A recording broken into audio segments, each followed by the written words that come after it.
Hello everyone, welcome to my channel and welcome to another session of Whipping It with Juan. I hope you all are well. In these sessions of Whipping It with Juan, I sit back, I work on my whips while I talk to you about all the things. I become your crochet buddy for about 45 minutes to an hour. So if this is of interest to you, I really hope that you enjoy the video.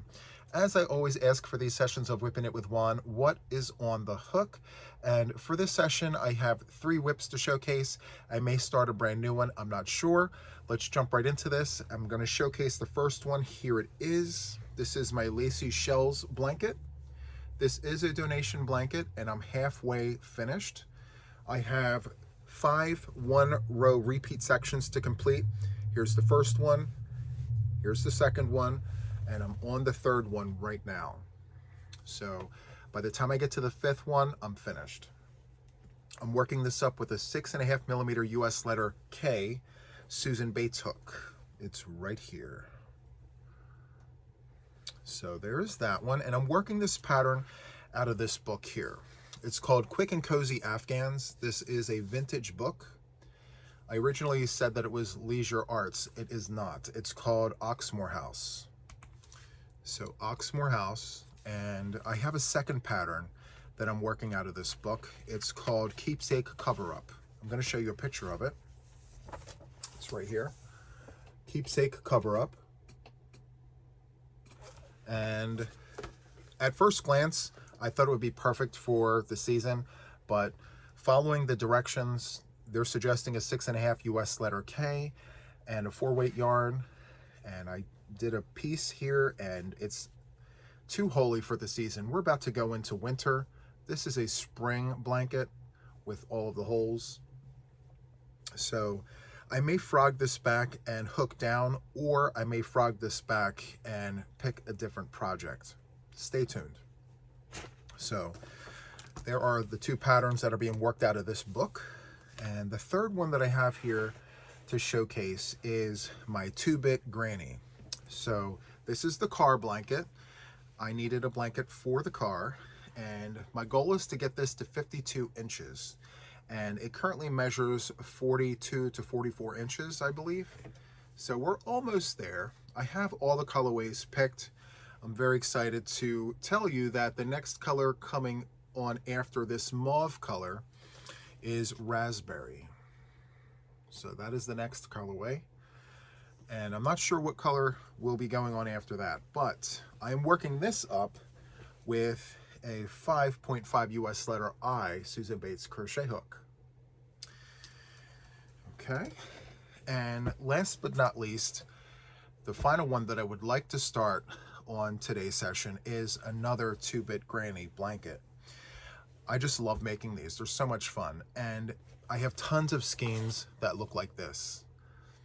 And so while they look like this, I want to be able to work up another blanket and then ball up the yarn. So I think what I'm going to do today is start with my 2-bit granny, just get a few colors on, and then I will jump over to my donation blanket and get this worked on, because my goal is to have this done by this Friday. And if you're watching this December 1st, which is the date that I'm releasing this, I just have a few more days until it's Friday. So in just a couple days, I have to get this done. So, all right, let's jump over to this new project, 5.5 US letter I. Just to let you guys know, I did write down a list of questions from the studio. I take questions that get asked throughout the course of the week and I jot them down on a sheet of paper.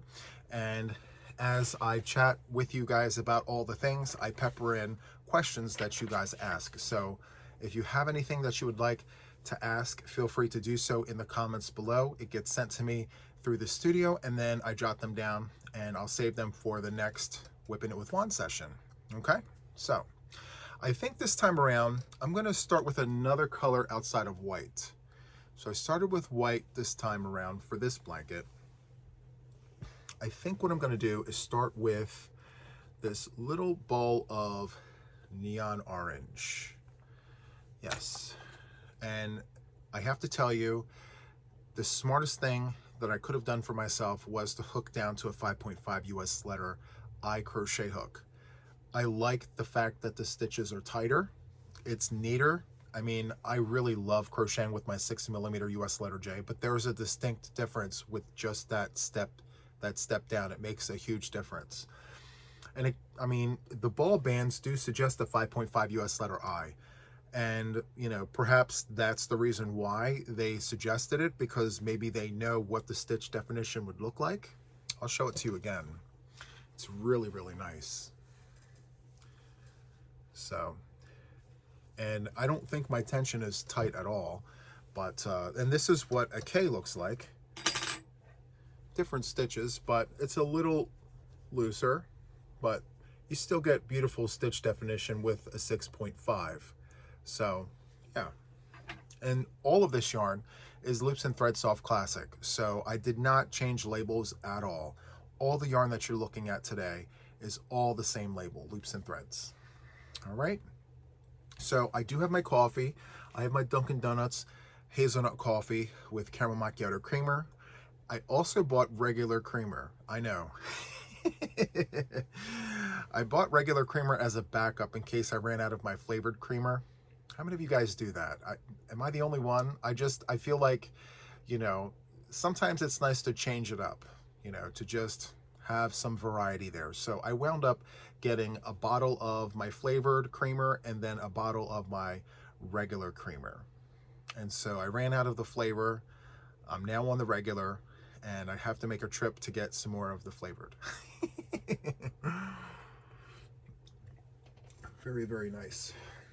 Okay, so I am going to begin this 2-bit granny and jump into the very first question that I have here. And the first one here is from I Am So Blessed. So I Am So Blessed asks, would you suggest a Fifi blanket or a Rhythm of Resilience blanket for a baby blanket? She's apparently making this for someone else, and she wants neutral, browns, and creams. So both options are great.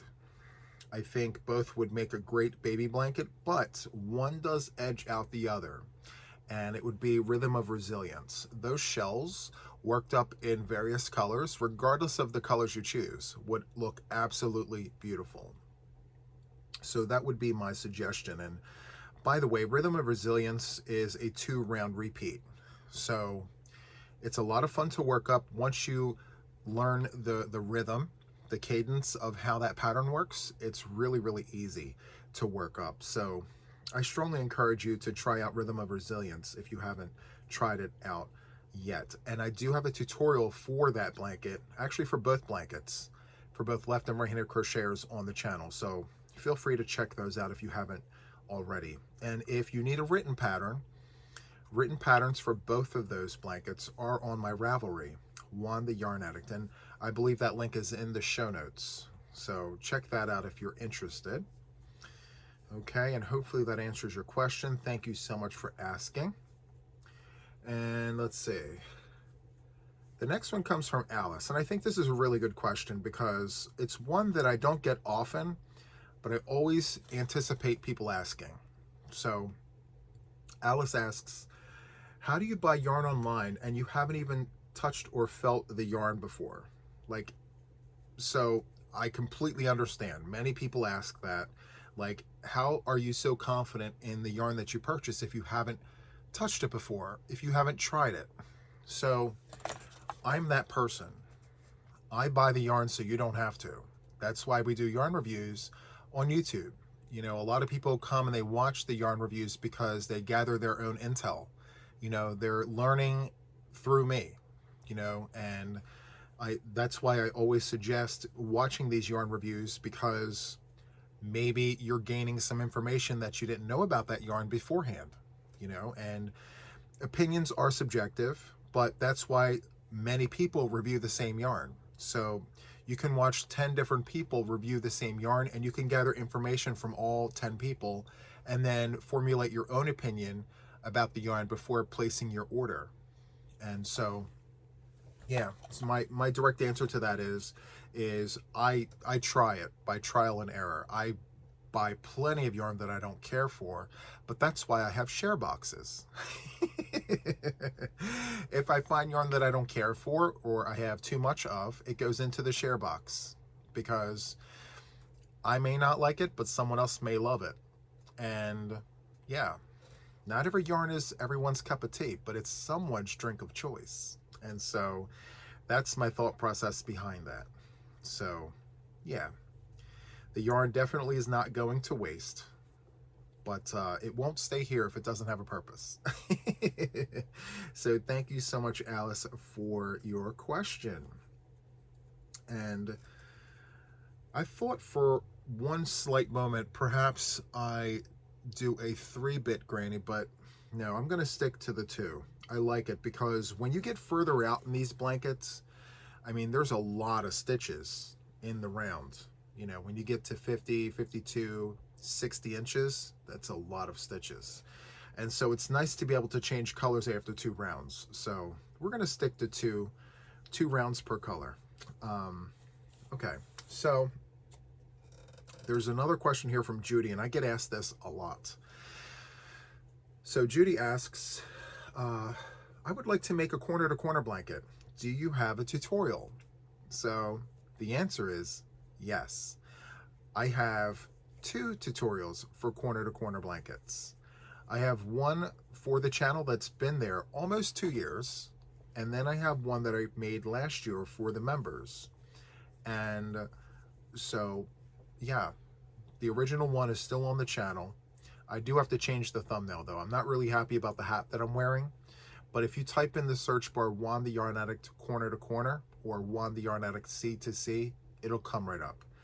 And a lot of people who have watched that tutorial really enjoy it and have asked me to not take it down because I've considered taking it down. My tutorial skills have improved since recording that tutorial, but there's just something in that tutorial that resonates with people and I get asked to not touch it. So it's there for you if you want it.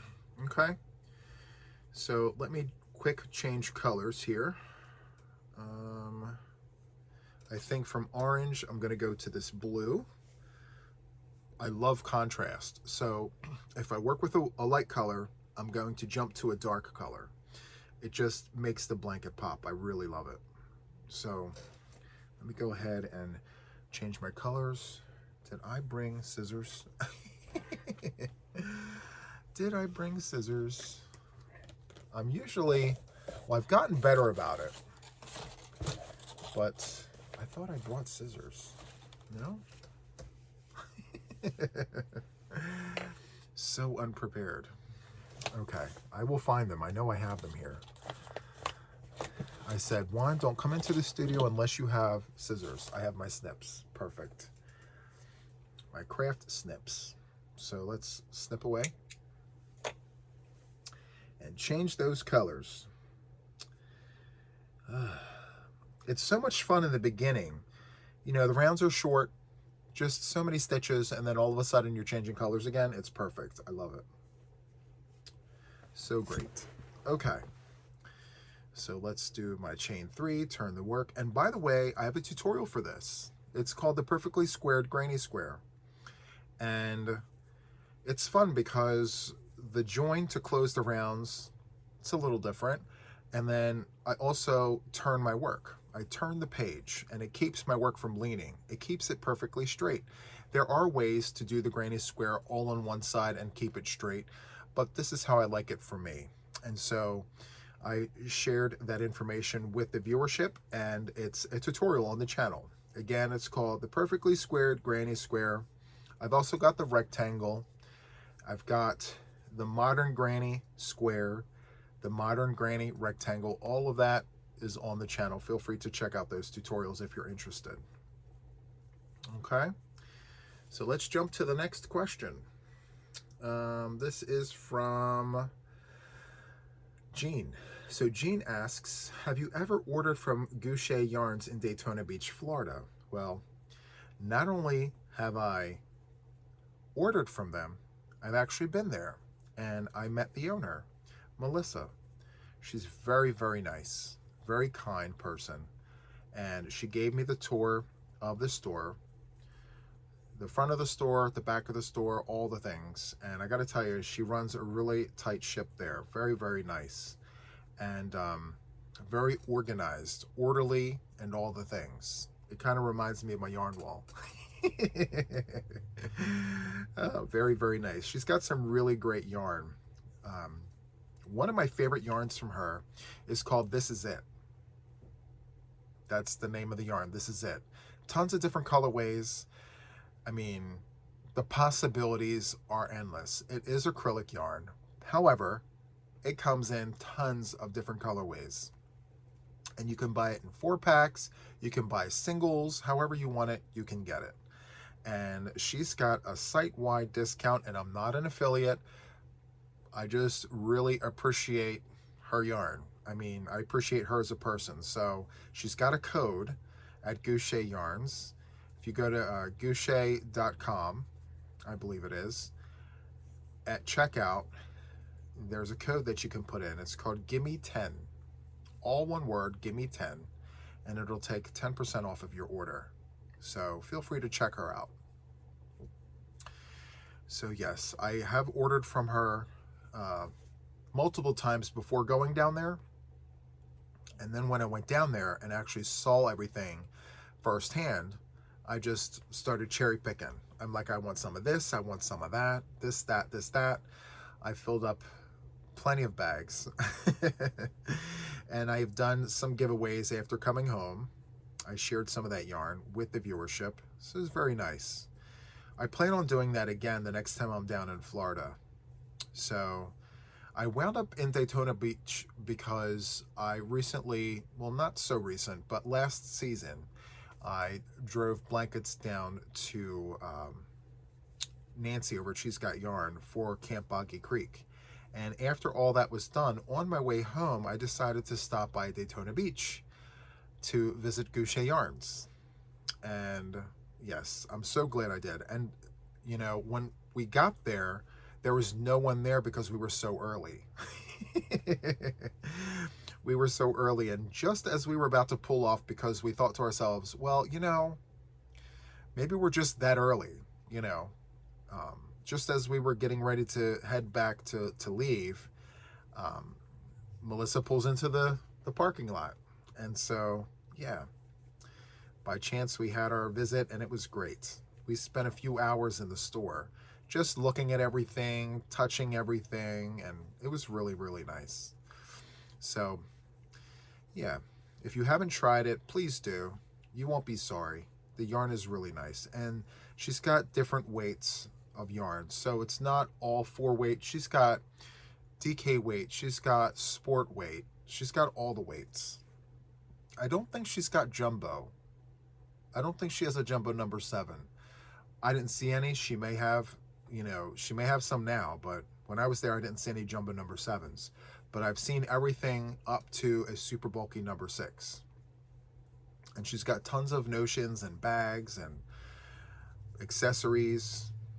Anything involving yarn, she's got. So, yeah, thank you for that question. And that reminder, you know, I have to check out her website to see if she's got anything new. So, all right. This next question is from Colette. So Colette asked this a little while ago and I missed it, going through all the questions from before. So Colette asks, you've mentioned several times spending a lot of time with your aunt and grandmother while learning to crochet. Did you live in a multi-generational home, or did you guys live close by? So it's a non-yarny topic, and she did specify that ahead of time, so I knew that. Anyway, my aunt is a lot like I am right now. My aunt was the responsible one for taking care of my grandmother, so they lived together, and I lived close by. I want to say about 5 or 6 blocks away. So I was within walking distance. I could walk to their house from where I lived, and I would always go to visit my aunt. And at the time, my grandmother worked, and so did my aunt, but you know, their work schedules were different. Anyway, whenever I would go to visit my aunt, my grandmother would never be home. And so it began with me and my aunt, and then my grandmother found out, and then my grandmother became involved in the whole process. And in that process, as I mentioned before, because some have asked, like, were your aunt and your grandmother left-handed crocheters or right-handed crocheters? They were both right-handed crocheters. And then I get asked, well, how did you wind up being a left-handed crocheter? Well, I learned this way because of mirroring. So my aunt or my grandmother would sit here with their work like this, and then I would be sitting directly in front of them, looking very close at their stitches and not off to the side, because I didn't feel comfortable leaning over. I'd rather look directly in the front. So I was watching from the front, and I would copy everything that they were doing with the opposite side. So we were both on the same side with our work. It's just that my aunt and my grandmother were with the right side and I was on my left. So that's how I learned it. It stuck and I can't shake it. And the funny part about all this is I'm a right-handed knitter. Self-taught knitter, self-taught, but I taught myself with the right hand and not the left. So I don't feel comfortable doing continental. I am an English style knitter, and I love to throw, and it's just, I love it. It's so much fun. But I will tell you, my aunt, way back when, before she taught me crochet, she taught me how to cast on. So, and that was literally the only thing she taught me in knitting. That was it. Just how to cast on. And I was 8 years old. And I don't even think it's a thing anymore, but like, to cast on, the way that I was taught was to take your yarn. I've got a needle here. I keep plenty nearby. I don't know why. I have so many nearby. Create a slip knot. Put your needle through and tighten your yarn. Just like that. And then from here, what you're going to do is hold your yarn like this. Stick out your 2 fingers. Wrap around 2 times. And you'll see 2 strands on the outside, 1 strand on the inside. Take your needle and pick the inside and pull. And then just wrap once and continue doing that. And that's how I learned how to cast on. And at 8 years old, I would sit here and I would do this over and over and over again. And I would make little caterpillars with the yarn. I'd sit there and I'd play with it, and I would change the colors and I would do all the things. But that's all I could do at 8 years old. And then I grew bored of it and never picked it up again until I became a teenager. But the difference between 8 years old and a teenager was the needle versus the hook. So that was my little experience at 8 years old with that. So, and it shocked me to actually say that I remembered that. Yeah. And I remember that from looking at old pictures. I was digging in the attic looking at old pictures, and I mentioned this before. There were some pictures of me and my cousins in the living room on the floor at my grandmother's house. Well, my grandmother and my aunt's house. And they both had a floor model television. And we were there in front of the floor model television playing with like crochet hooks and, you know, and it was a Susan Bates. And I saw one where I had a knitting needle, really long blue metallic knitting needle, and I had all this really bulky yarn on the needle, and that's what made me remember that. So yeah, it was really nice. Great memories. But yeah, so my aunt and my grandmother were very, very close, like me and my mother. And so they lived together for many years, where my aunt would look after my grandmother. And my Aunt Emily, was like me. I was the chosen one out of the siblings to be the one to look after my mother. I don't think I really had a choice in that matter. I think it was inevitable. I think it was chosen for me before I had the option to choose. It is what it is. You know, I've spoken about it many times and I'm perfectly okay with it, but my aunt was that person too. Except I don't think she did it as long as I have. And when my grandmother passed in 96, my aunt passed away 2 years later. So the gap between both of them wasn't long. So, yeah. 1, 2, 3, 4. Okay. So I'm going to finish off this blue. Do I have any light colors here? I do have this yellow, but I need it for this blanket. So what I'm going to do is hop over to this next WIP, the Lacy shells, and my Susan Bates letter K. So I have to tell you, I went to Michael's today to pick up some more white yarn. For some reason, I'm going through white yarn like crazy. More specifically, loops and threads in white. Anyway, I'm there, and I noticed the Susan Bates packaging was a little different than it usually is. And I said, let me look at this. So I looked at the hooks, and I should have purchased them, but I didn't. And here's why. The quality was very poor. So these Susan Bates hooks were made in Malaysia, and I don't know how old those hooks are.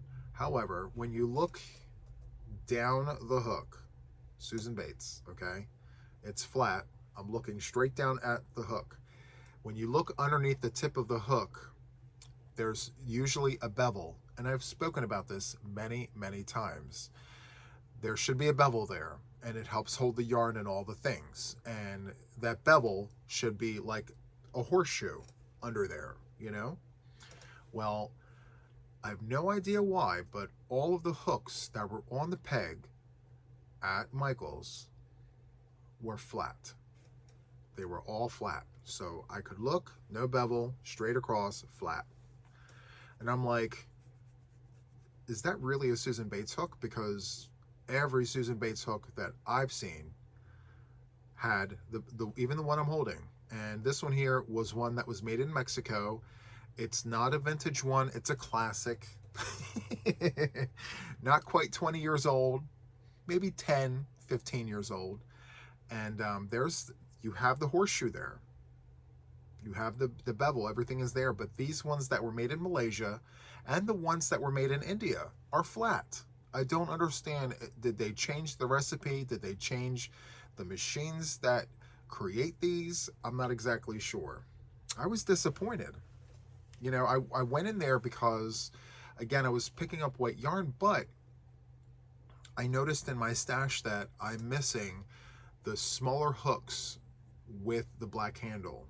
And they do sell a set that I think begins with a 4.0 US letter G, and then it goes up to a 6.5 US letter K. Well, I have the I, J, and K, but I don't have the smaller ones. So I said to myself, okay, well, they don't have the loose ones, the 4.0 and the 5.0 and the 5.5, but I can get them in that kit and have a 30% off coupon. So, yeah, it's stealing a deal, I think. Anyway, I look at these hooks and I'm like, no, there's no way, even with a 30% coupon, I'm not wasting my money on something that I know for sure I'm not going to use, and something that I'm not going to share with you guys, because I'm not going to give you a bad hook. Like, if it's here and I don't like it because I think it's of poor quality, I'm not going to hand that off to you guys. I mean, that's just not fair. There's no way I could do that, you know? Unless I specifically said, hey, listen, these hooks are no good. Do you still want them? But then that's like me setting you up for failure, and I don't want to do that, you know? So, yeah. My moral compass would be like, no one. Don't do that to anybody, you know? Good hooks or no hooks. That's just it, you know?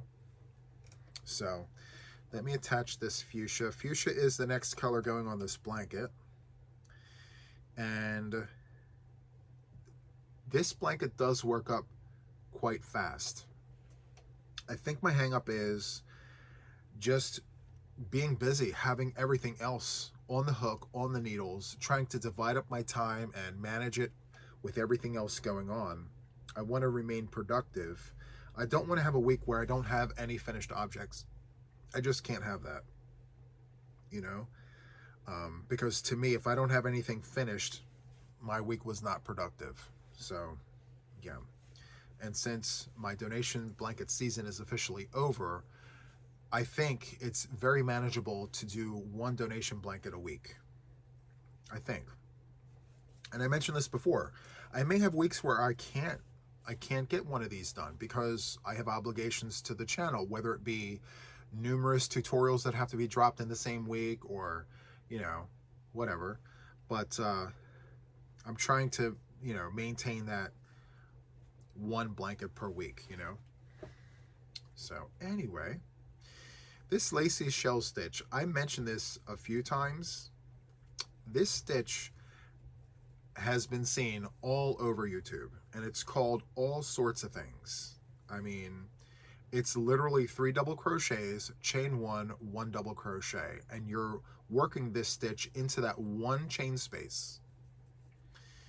And yeah, I decided, I'm going to challenge myself, pull from, my pattern books and things.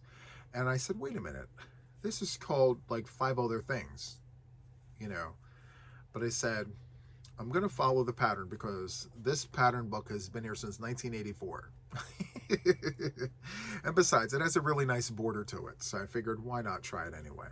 So just goes to show we don't own the stitches. Those of us who design patterns and write recipes, we don't own the stitches. When it comes to pattern writing and things like that, we always have to do our due diligence, make sure that, if you're creating something similar, that there is a variation that you can claim is your own.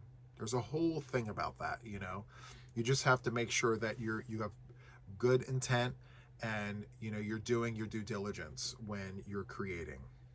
And so when I saw this, I said to myself, well, I wonder if those who have done the tutorials on projects have seen this, But you know what? I come to think of it, how many other publications have this same exact pattern and have a different name for it, So I said, let me just grab my yarn and crochet.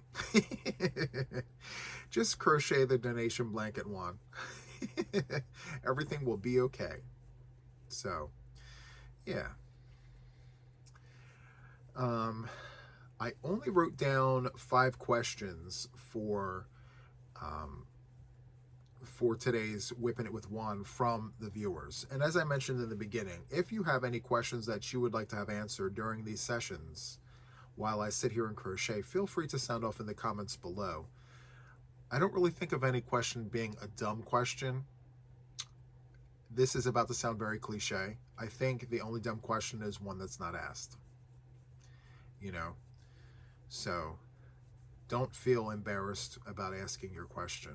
I feel like if you genuinely have a question, then you should genuinely get an answer.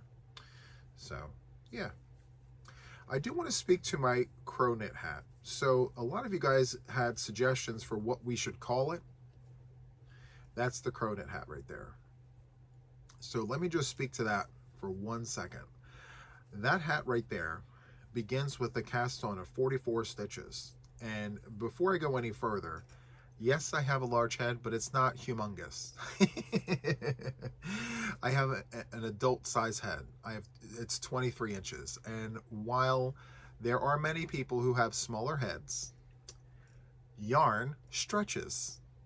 And that's the fun thing about yarn. It stretches. And so my Cronit hat with a cast on of 44 stitches fits heads between 21 and 24 inches. If you need a hat smaller, then you would cast on 2 less stitches and you continue to go down, from there. And this is a super bulky number 6. So I made mention of that because someone asked, how many you would cast on, and they made it a point to say, well, my head's not as big as yours. How many do I cast on? Well, you can still cast on the same amount. It's just going to fit you a little looser than it would me.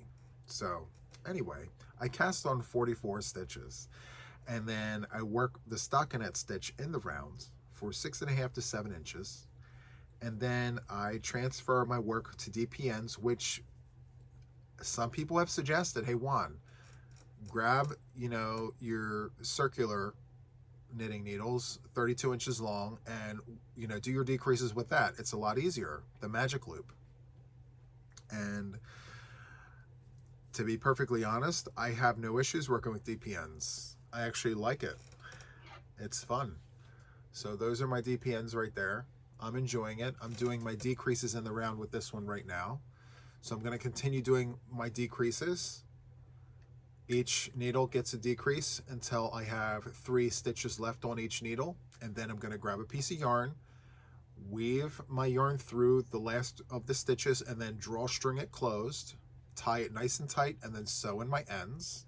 And then I'm going to take my work, flip it upside down, and then I'm going to latch on or anchor onto the bottom of my work here with a 9mm crochet hook, because I'm using a 9mm knitting needle.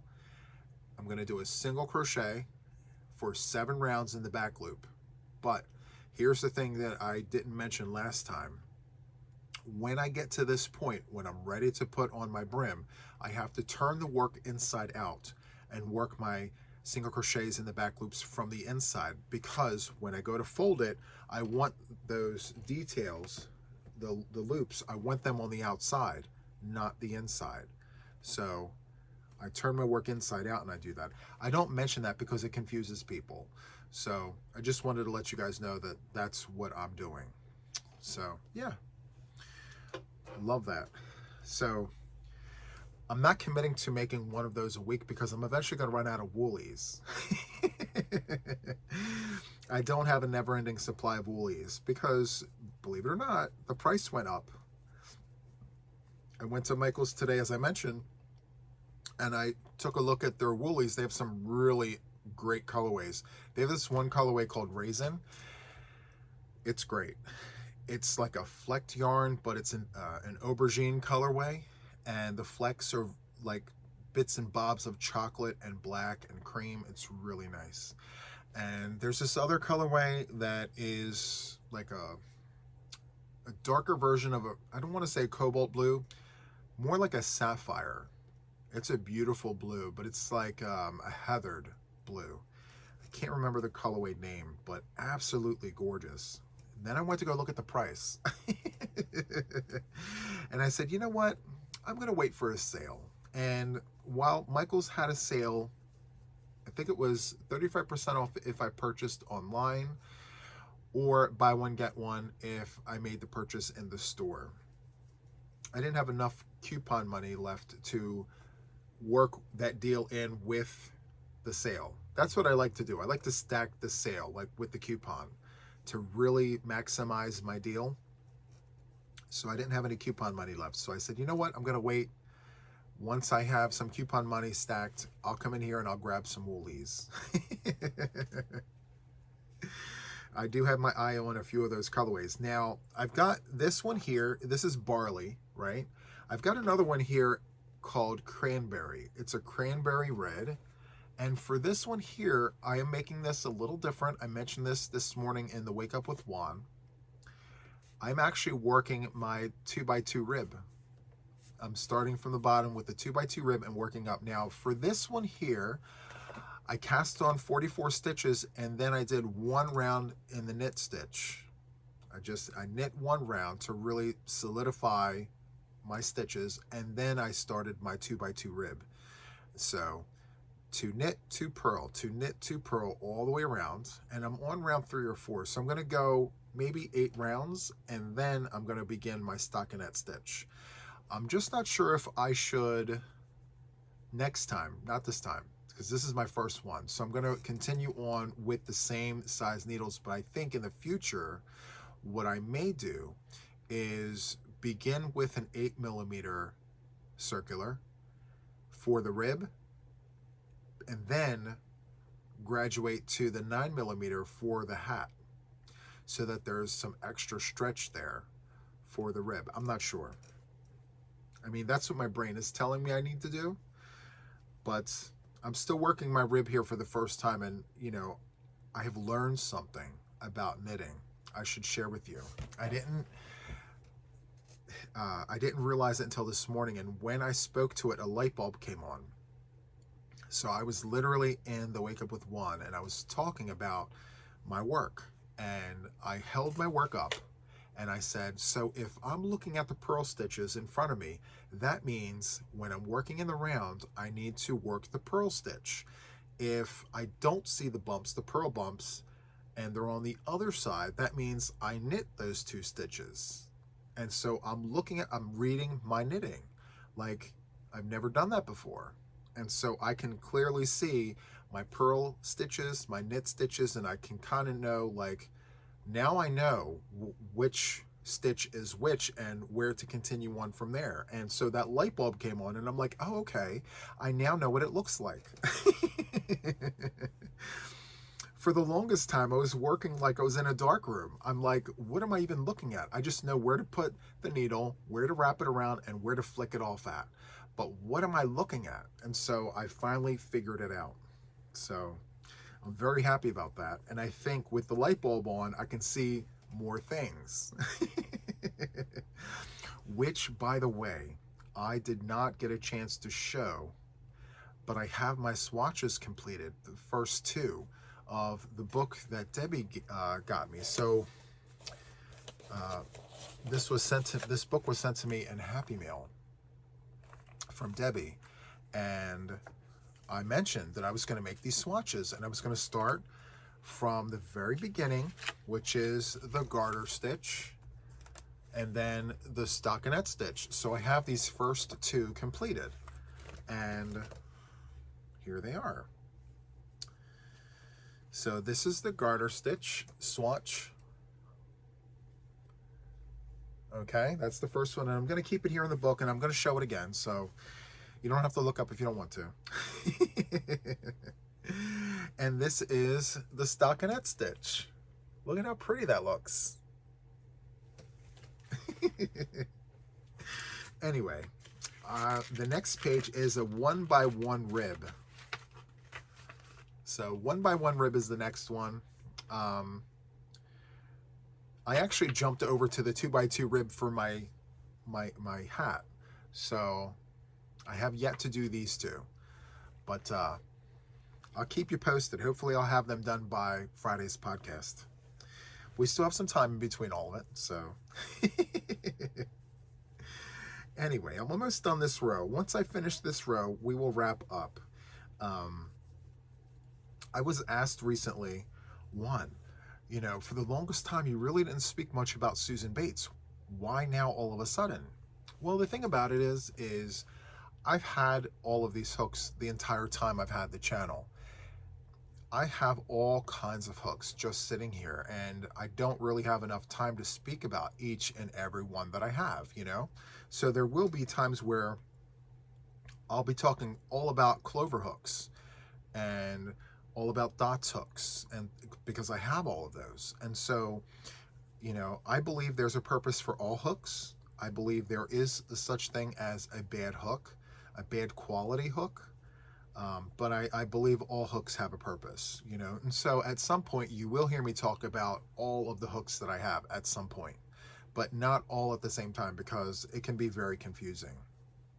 So yeah, that's literally the only reason why. These projects that I've been working up lately with the Susan Bates hooks, I have them with my work now because I want to just maintain my abilities, you know. It's like anything else. Once you stop using a particular hook, you know, you don't really stay good at anything. Even with anything. When you learn a new language and you stop learning it, or you stop using it, you forget things, you know.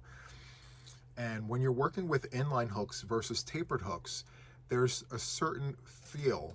There's like a muscle memory that you get accustomed to when you're working with these hooks. And when you stop using these hooks, you forget what that muscle memory feels like. And so you become a lot slower, and you're watching your work as opposed to being able to crochet and look away, you know?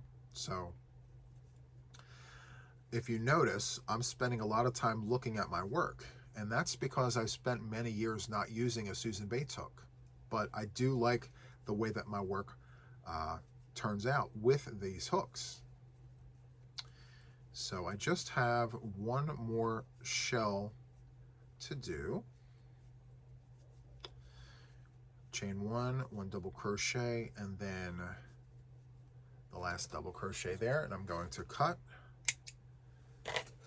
And from here we jump to yellow, which I will do at another time. So there we have it. That is my work. I really hope that you enjoyed this session of Whipping It with Juan. As I mentioned before, if you have any questions, please sound off in the comments. Let me know all the things.